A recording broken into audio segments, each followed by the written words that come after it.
Hi, I'm Billy Mitchell with FedScoop TV. Today I'm here with Camsie McAdams, Deputy Director in the Office of STEM at the U.S. Department of Education. Hi. How are you, Camsie? Great. Great to hear. Today I want to just start off by asking you about your first job in government and what you're working on today.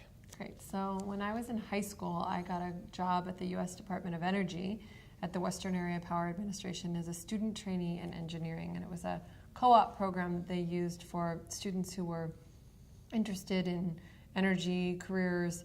And I actually ended up keeping that job for 5 years. So spent my senior year in high school and then all through college, I kept this job and I worked on construction engineering, geological engineering, environmental planning, environmental compliance, and it was a really amazing experience. Totally left the feds and didn't come back into federal service again until 2009 when I moved here on a fellowship to work at the National Science Foundation. So I'm now the Deputy Director at the U.S. Department of Education for STEM, and up until 4 or 5 months ago, it was just me.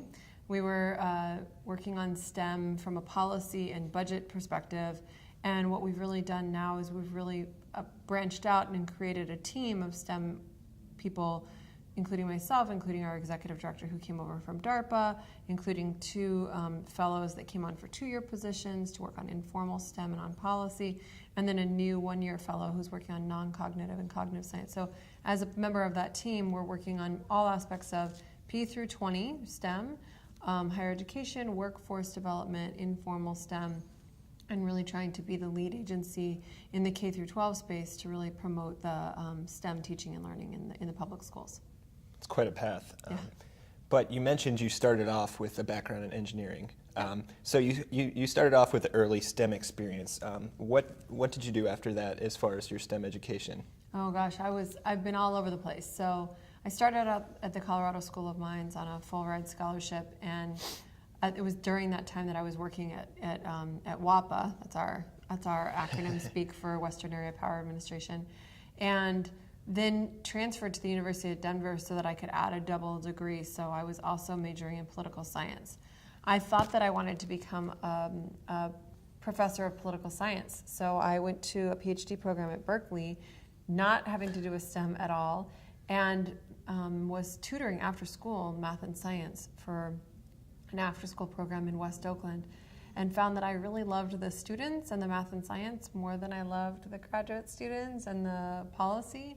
So I left my political science program and went into teaching, taught for 10 years, was a school leader, helped start a school in the South Bronx, went to Harvard, got a master's in education, was an instructional coach, created curriculum, served on different state, local, and national panels, and finally, after about 11 years, decided, okay, well, maybe now I can go back to my policy roots, and then ended up coming to DC on a Educator fellowship. It's called the Albert Einstein Distinguished Educator Fellowship, and it's basically the idea to bring school teachers into the federal agencies to give an on-the-ground perspective of what's happening for all of us as teachers to the federal agencies who are making policy and providing programs.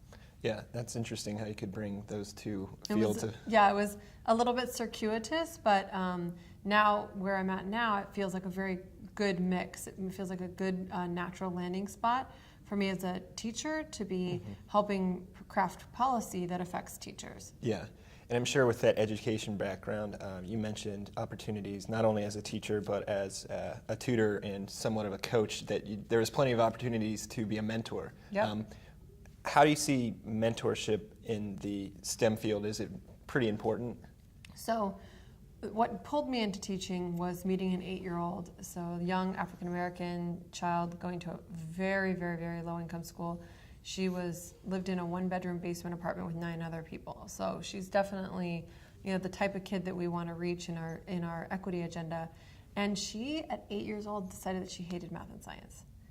And I was just her buddy. We went and we toured around. We went to the exploratorium. We did water testing. We talked on the cell phone. We did things on the computer.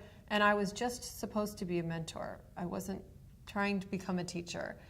Becoming a teacher was something that stirred in me a passion that I didn't know that was there. And there were lots of mentors for this program and many others where just being that caring adult made a big difference in a child as early as 8. Now, not all mentors are ready to work with 8-year-olds. There are graduate students and undergraduates who are trying to find their way. A lot of women are the only one in their program. I was often the only girl in any of my classes as an undergrad. Finding another person who looks like you, who's interested in you, who doesn't maybe even look like you. I had great mentors who were some of my supervisors along the way who've really helped me make decisions that have gotten me to where I need to be. I think that the power of mentoring, especially for federal employees, because there's a path into federal employment that often students don't know about, is a really powerful one. Just recently we started a thing called the STEM Mentoring Cafe. I don't know if people have heard about it, but in the federal space we recruited about 30 federal female STEM professionals from everywhere from the U.S. Census Department to the NOAA Fisheries, USGS to the Smithsonian, and brought them together with local middle school girls and teachers. And that spark that you could see where they thought, God, I didn't even know that was a job. You know, there was a lady there who works on biomedical warfare. You know, she takes off all of her clothes and puts on scrubs and then puts on one of those hazmat suits, and that's her job every day. And she showed up to this mentoring thing dressed in a dress, and the girls all said, God, that is so neat, that's your job.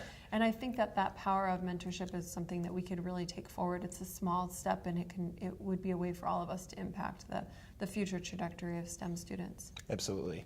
And with your experience, you know, being successful within the STEM field and also at the Department of Education at the Office of STEM, is there any advice you would give to any young professionals pursuing a career in STEM? So 2 pieces of advice that I would definitely give. One is build a network and count on your network. You know, get a group of people with whom you can talk about. If you're a young woman in a STEM field, or if you're a person of color, or if you're somebody with disabilities, find people who are like you, who you can talk with, because sometimes it gets kind of lonely. So find a network and be active in that network. You know, sometimes I complain, I'm like, oh, I'm the one that's organizing the happy hour, or organizing the book club, or organizing this.